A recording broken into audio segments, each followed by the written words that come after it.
I'm here with Clyde Lewis from Ground Zero with Clyde Lewis. We are here at Contact in the Desert 25.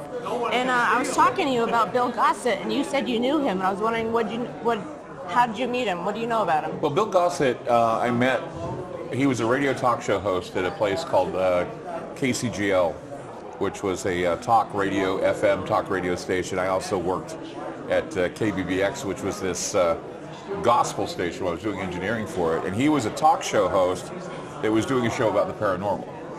And he'd come in from time to time with all these wild stories, and we'd listen to him. And I was 14 at the time, so I was learning the ropes. I didn't really know much about anything really. But he would come in and he would tell us all these stories about encounters he'd had and all this other stuff. And one of the things he talked about, and I thought he was talking at the time about going out to the Uinta Basin. And he said he went out to the Uinta Basin, or he went out to this area, and he said that the place was like a vortex of time. That time travelers or time was not an option, that things would appear and disappear there.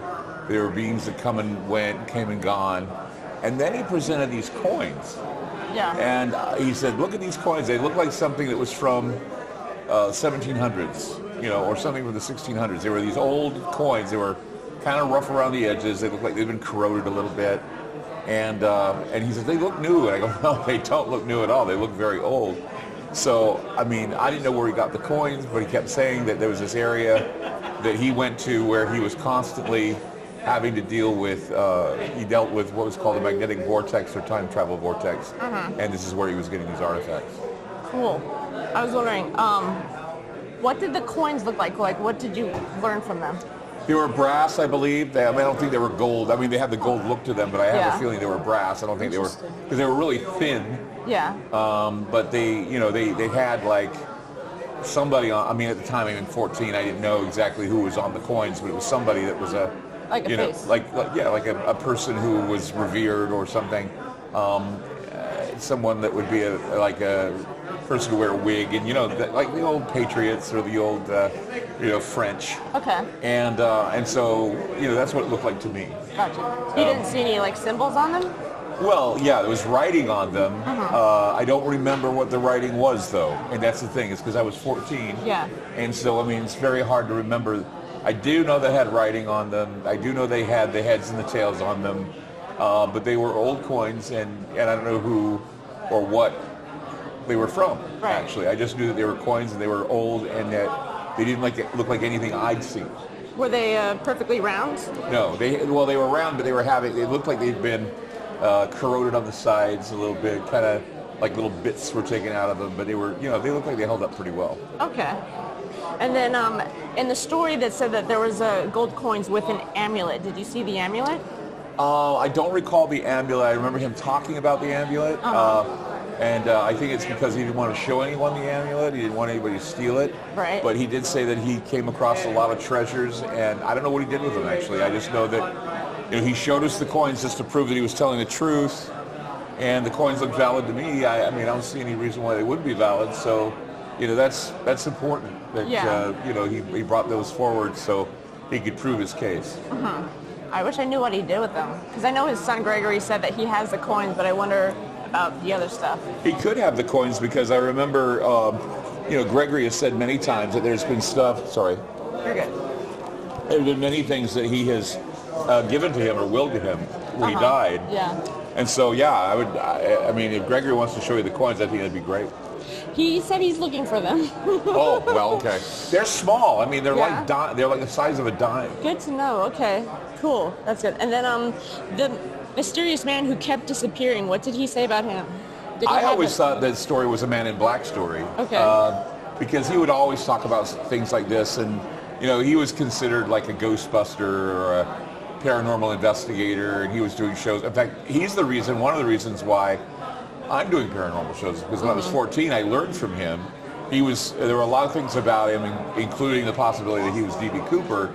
A lot of things that he told me. He never told me he was D.B. Cooper, though. That's one of the things I never heard out of his mouth. Okay. But he did have a fascination with D.B. Cooper. He talked about McCoy a lot, about him being caught. Okay. But otherwise, no, nothing about D.B. Cooper and him being D.B. Cooper. But he did, I remember well, the day that he brought in those coins and was convincing everybody that he came upon something that was like a vortex. But I always thought it was in the Uinta Basin. Now I find I was in, what, Huntsville? Huntsville, yeah. Huntsville, Utah. Oh, that's near Ogden. Yeah. Did he talk about the building? Yeah, he said it was a building. He said that it appeared and disappeared. Like he said it was a portal to somewhere. He did mention that he didn't know the time frame, but like I said, I suspected it was somewhere, in the 1700s or the 16th century. I wasn't too sure. Interesting. And then what about the guy, the man who was talking to? Like I said, he made it sound as though that he was in contact with a man in black. He described him as, it wasn't the typical, glasses and suit, but somebody in a hood. Okay. Black hooded guy, dark hooded guy. And he would disappear and come back, and he never said anything about any messages he gave him or anything like that. So I don't know anything about that. The the description I heard was he was like a young Persian guy. Yeah, like I said, darker skin. I heard he was hooded. He said he was like, dark skinned. He didn't say Persian, but he said he was darker skinned and he wore a hood. Okay, that is cool. In the story, Bill says that he was working with a psychiatrist. Did you know of that guy? No, I didn't know about him. No. Okay, and then the mysterious Duke professor that he was working with. Didn't know anything about him either. All I know is what he told me about, just the immediate stuff, no real details. But yeah, the whole story about the coins and the whole story about I call the MIB, all check out. And that was one of the things that I remember, you were talking, it was a Persian guy. I always thought it was a Tibetan person or something, because I was looking into the Men in Black that Keel had talked about when he wrote about it in the Mothman Prophecies. And he was saying that they looked like they were Tibetan, or they looked like they had, some of them are pale, but a lot of them are darker skinned. And so that's why I had understood it to be a man in black of some kind, or somebody from either Tibet or someplace like that. And then what year around this was this close to? When I was 14, so I don't know what year that'd be. I mean, it has to be junior high school, so it'd be in the 70s. I don't know. Mid-70s, late 70s? Mid-70s, yeah. Maybe 76, 77. Okay. And then if you had a chance to go to that location, would you? Yeah, I would. I would go. Just because, you bringing it up, just like I said, sparks a lot of memories for me. And it's something that, it's funny because these are things that are buried deep in your memory hole, and all of a sudden you bring it up and I go, yeah, I remember him bringing the coins in, I remember him doing all that. And we thought it was crazy stuff, but no, it was cool. What equipment would you bring if you went?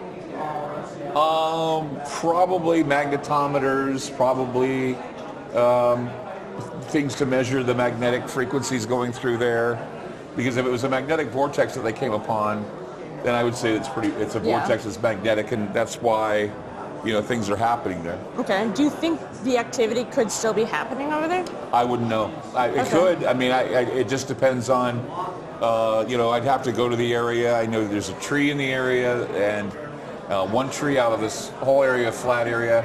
I need to know the water table. I need to know a lot of things about the area, what the content below the area is, whether it's basalt or something else. It may be a very, very conducted area for paranormal activity. Cool, okay. And then earlier you said that you thought the mysterious man could have been a time traveler? Yes. Yeah. Were those your words or Bill words? I think they were his. Okay. I'm recalling back when I was 14, but I think they were his, say that he said there were time travelers that passed through that area. And as I said, I thought he was talking about the area near the Skinwalker Ranch, but now, after you had talked about it, I'm thinking, okay, it was somewhere else then, but he did talk about it. He talked about it a lot. Yeah. Okay. Well, cool. Is there anything else from your memory about that time that you want to mention? Only that, Bill was always investigating the paranormal. He always brought me in to show me some of the things. I learned a lot from him. He's the reason why I do my shows. A lot of the reason why I do my shows, because I was learning from him. I did a lot of ghost hunting, when I was young, and finding out more about him. And the more I found out about him, The more I found out about him, the more people tell me to stay away from him. And I didn't know why, but then when I found out that now he's a possible suspect in the D.B. Cooper case, I'm always open to hear something about William Gossett that jars my memory of some of the things that he was involved with, because he was a very fascinating individual. I mean, it sounds like it, yeah. Like his son said that he was in 3 wars, and he was like a lawyer and a professor and a paratrooper and then a paranormal radio show host. Yeah. And then later he became a priest. Yes, he became an Antioch priest. Why do you think he did that? It's a good way to hide out. Oh, okay. He also worked for missing persons for the FBI too. True. So what better way to see if D.B. Cooper's being caught than look in the missing persons file? True, what better way yeah. to hide behind a facade of being a priest? Because I know at one time he was a Mormon, I think, for a little while, and then denounced the church completely, and then became a priest. Okay. Yeah. So. Cool. Well, thank you. This was Thank awesome. you. Appreciate it.